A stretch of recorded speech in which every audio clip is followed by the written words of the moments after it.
வணக்கம் மக்களே, பாருங்கள். இன்றைக்கி நாங்கள் கத்தரிக்காயில் ஒரு சாதம் பண்ண போகிறோம். கத்தரிக்காய், வெள்ளைக்கூடு, பெரிய வெங்காயம் இவ்வளோ வெட்டி வச்சுருக்கோம். இப்போ கடாய் வச்சாச்சு. ஊற்றுவோம். கடுகு போடுறோம். உளுந்தம்பருப்பு சேர்க்குறோம். சின்ன வெங்காயம் சேர்க்குறோம். பூண்டு சேர்க்குறோம். கொஞ்சோண்டு உப்பு சேர்க்குறோம். மிளகுத்தூள், மஞ்சள் தூள், மல்லித்தூள்,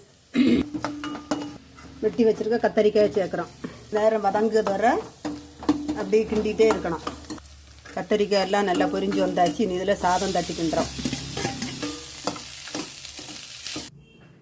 வயிற்றுக்கு மாத்திரம் அருமையான கத்தரிக்காய் சாதம் ரெடி பண்ணியாச்சு. இதை சாப்பிட்டு பார்க்க எம்மியாக இருக்கும்.